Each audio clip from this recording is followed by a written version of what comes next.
ശിവപ്രസാദം ജ്യോതിഷത്തിലേക്ക് എല്ലാവർക്കും സ്വാഗതം.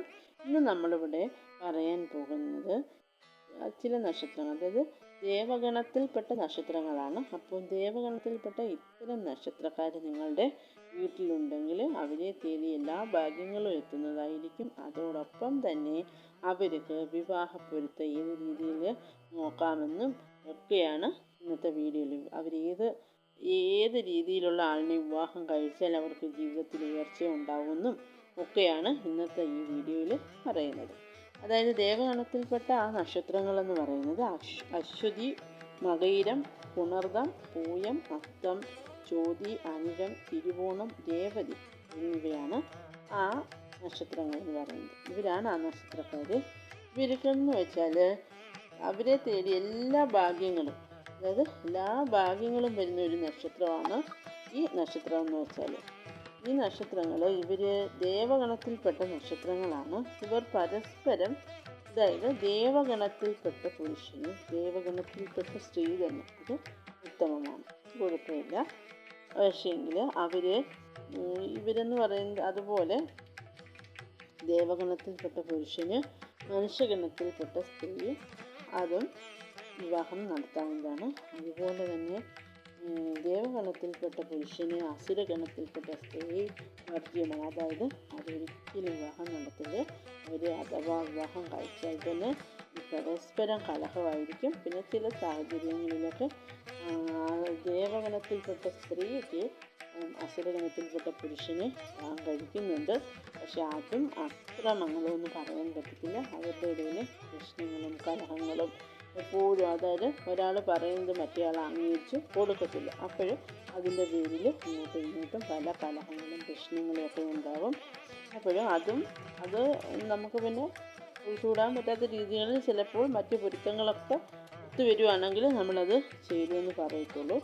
പക്ഷേ അത് ശ്രദ്ധിച്ച് വേണം നടത്താൻ. ഇവർ അതീവ ബുദ്ധിശാലികളാണ്. ഇവർക്ക് കാര്യങ്ങളൊക്കെ മനസ്സിലാക്കി പെരുമാറാൻ ഇവർക്ക് സാധിക്കും.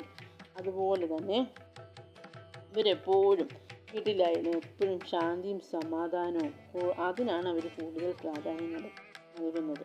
അതായത് അവർക്ക് ആഹാരമോ വലിയ വസ്ത്രങ്ങളോ ഒന്നും കിട്ടിയില്ലെങ്കിലും അവരെപ്പോഴും വീട്ടിലെപ്പോഴും നല്ല സമാധാനപരമായിട്ട് ജീവിക്കാനാണ് അവർ എപ്പോഴും ആഗ്രഹിക്കുന്നത്. അല്ലാതെ ഒരു കലഹം അത്ര ഇഷ്ടമുള്ള കാര്യമല്ല. അവർക്ക് എപ്പോഴും സമാധാന ചിത്തരായിരിക്കും. അതുപോലെ മറ്റുള്ളവരെ സഹായിക്കണമെന്ന് അവർക്ക് എപ്പോഴും ആഗ്രഹവുമായിരിക്കും. അവരത് മറ്റുള്ളവരെ സഹായിക്കുകയും ചെയ്യും. മറ്റുള്ളവർ അതൊരു മുതലെടുക്കത്തേ ഉള്ളൂ. കാര്യമെന്ന് വെച്ചാൽ അത് സഹായം സ്വീകരിക്കും അവർ, പക്ഷെ അവർ അവസരം പോലെ അതെല്ലാം മറക്കും.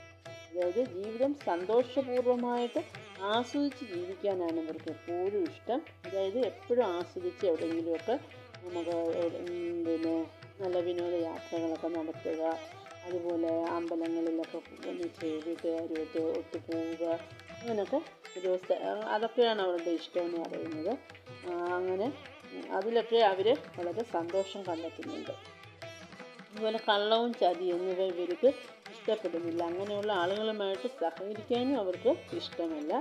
അതുകൊണ്ട് അത്തരക്കാർ അവർക്ക് ഇഷ്ടമല്ല. മുഖം എപ്പോഴും ഒരു പോസിറ്റീവ് എനർജി ആയിരിക്കും. അവർക്ക് എപ്പോഴും മുഖത്ത് നോക്കിയാൽ എപ്പോഴും ഒരു ഹാപ്പിനെസ് മൂഡായിരിക്കും അവരുടെ എപ്പോഴും കാണുന്നത്.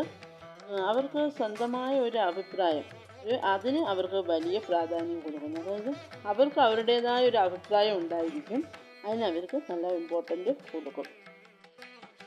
പക്ഷേ എങ്കിൽ ഈ അഭിപ്രായം മറ്റുള്ളവർ അംഗീകരിക്കണമെന്നും ഇവർ കരുതും. പക്ഷേ ചിലർ അത് അംഗീകരിക്കാതെ വരുന്നത് അവർക്ക് വളരെ വിഷമമായിരിക്കും. അതവരെ വളരെയധികം വിഷമത്തിൽ കൊണ്ടെത്തിക്കും. അതുപോലെ തന്നെ ഇവരൊന്ന് ശ്രദ്ധിച്ചാൽ മതി. നമ്മുടെ അഭിപ്രായം നമ്മൾ പറയുക, മറ്റുള്ളവരെ അംഗീകരിച്ചില്ലെങ്കിൽ അതിനെ ചൊല്ലി നമ്മൾ വിഷമിച്ചിരിക്കാൻ പാടില്ല. കാര്യമെന്ന് വെച്ചാൽ നമ്മുടെ ആ ഒരു ദിവസം അന്നത്തെ പോയി കിട്ടും. അതുകൊണ്ട് അതിനെ ചൊല്ലിയൊന്നും വിഷമിക്കാതിരിക്കുക. അതുപോലെ ഇവരെപ്പോഴും നല്ല കർമ്മനിരതരായിരിക്കും. അതായത് ഒരു വർക്ക് ചെയ്യാൻ അവരെപ്പോഴും എന്തെങ്കിലുമൊക്കെ വർക്കിൽ ഇങ്ങനെ എൻഗേജ് ആയിക്കൊണ്ടിരിക്കും. നല്ല കർമ്മനിരതരായിരിക്കും. അതുപോലെ ചെറിയ കാര്യത്തിന് പോലും ഇവർ വിഷമിച്ചിരിക്കുന്നതായി കാണപ്പെടുന്നു. എന്തെങ്കിലും ഒരു ചെറിയ നിസ്സാര കാര്യങ്ങൾക്ക് വിഷമിച്ചിരിക്കും. അതുപോലെ ആത്മാർത്ഥത കൂടുതലാണ് ഇവർക്ക്. ആത്മാർത്ഥത കൂടുതൽ കാണിച്ചാലും മറ്റുള്ളവർ അങ്ങനെ ആത്മാർത്ഥത കാണിക്കണമെന്നില്ല നമ്മുടെ കൂടെ. നമ്മൾ ചിലപ്പം മറ്റുള്ളവരോട് ഭയങ്കര ആത്മാർത്ഥതയായിരിക്കും, അവർ നമ്മളോട് അത്ര ആത്മാർത്ഥത കാണിക്കണമെന്നില്ല. അപ്പോൾ അങ്ങനെ വരുന്ന സാഹചര്യത്തിൽ അതവർക്ക് ഭയങ്കര ദുഃഖമായിരിക്കും. അതുകൊണ്ട് ആത്മാർത്ഥത അങ്ങനെ കൂടുതൽ കാണിക്കുന്നത് അങ്ങ് ഒഴിവാക്കുക. വേണം ആവശ്യത്തിൽ. ജീവിതത്തിൽ ദേവഗണത്തിലുള്ളവർ അസുരഗണത്തിൽ പെട്ട ഒരാളെ വിവാഹം കഴിച്ചാലുള്ള പ്രശ്നങ്ങളൊക്കെ ഞാൻ നേരത്തെ പറഞ്ഞല്ലോ. അപ്പോൾ അത് കഴിവതും ഒഴിവാക്കുന്നതാണ് ഏറ്റവും നല്ലത്. അതുപോലെ തന്നെ ആരോഗ്യപരമായിട്ട് ഇവർ എപ്പോഴും നല്ല എനർജറ്റിക് ആയിരിക്കും, നല്ല ആയിട്ടാണ് ഇവർ കാണുന്നത്. അതുപോലെ മുൻകോപം അല്പം കൂടുതലായിരിക്കും ഇവർക്ക്. അപ്പോൾ അതൊന്ന് ശ്രദ്ധിച്ചാൽ നല്ലതായിരിക്കും. അതുപോലെ മറ്റുള്ളവരെ ഇവർ ചില സമയത്ത് കണ്ണടച്ച് വിശ്വസിക്കും. അതും ഒന്ന് ഒഴിവാക്കുന്നത് നല്ലതായിരിക്കും. അത് നമ്മൾ ചതിയിൽ ചെന്ന് പെടുത്താം. അതുകൊണ്ട് ആരെയും പെട്ടെന്ന് അങ്ങനെ വിശ്വസിക്കാതിരിക്കുക. അവരെ ഒന്ന് സ്റ്റഡി ചെയ്തതിന് ശേഷം മാത്രം, അവരെ ഒന്ന് പഠിച്ചതിന് ശേഷം മാത്രം അവർ പറയുന്ന കാര്യങ്ങളൊക്കെ അക്സെപ്റ്റ് ചെയ്യുക. അല്ലാതെ അവർ പറയുന്നതെല്ലാം ഉൾക്കൊള്ളാൻ നമ്മൾ നിൽക്കരുത്. അത് നമ്മളെ ചിലപ്പോൾ ചതിയിൽ കൊണ്ട് പെടുത്തുന്നതാണ്. എല്ലാം ആലോചിച്ച് മാത്രം തീരുമാനം എടുക്കുക. അതുപോലെ ദേവഗണത്തിൽപ്പെട്ട നക്ഷത്രക്കാർക്ക് ഭഗവാന്റെ അങ്ങേയറ്റമുള്ള അനുഗ്രഹം അവർക്ക് എപ്പോഴും ഉണ്ടാകും. വെച്ചാൽ ഒരു ദിവ്യ ശക്തി അവർ ജനിക്കുമ്പോൾ തന്നെ അവരുടെ കൂടെ തന്നെ ഉണ്ടാകും. ഇത് ദൈവത്തിൻ്റെ ഒരു പ്രത്യേക സപ്പോർട്ട് അവരിൽ എപ്പോഴും ഉണ്ടാകും. അതുപോലെ അവർ എപ്പോഴും പ്രാർത്ഥന നിരത, പ്രത്യേകിച്ച് വിഷ്ണു ഭഗവാനെ നന്നായി പ്രാർത്ഥിക്കുക. അവർക്ക് ഗുരുവായൂരൊക്കെ പോകാൻ ശ്രമിക്കുക. ഓം നമോ നാരായണായ, ഓം നമോ നാരായണായ എന്ന മന്ത്രം 108 ജപിക്കാൻ നിങ്ങൾ ശ്രദ്ധിക്കുക. പിന്നെ ഒക്കുന്ന ദിവസമൊക്കെ അമ്പലങ്ങളിലൊക്കെ പോകാൻ നോക്കുക. പ്രത്യേകിച്ച് ഞായറാഴ്ച ദിവസങ്ങളിലൊക്കെ പോകാൻ നോക്കുക. അതാണ് ഏറ്റവും ഉത്തമം. അങ്ങനെ എല്ലാ ദേവഗണത്തിൽപ്പെട്ട എല്ലാ നക്ഷത്രക്കാർക്കും എല്ലാ ഐശ്വര്യങ്ങളും ഉണ്ടാകട്ടെ എന്ന് ആശംസിക്കുന്നു. ഇവർക്ക് എല്ലാ മംഗളങ്ങളും ഉണ്ടാകട്ടെ എന്ന് ആശീർവദിക്കുന്നു. ഓക്കെ.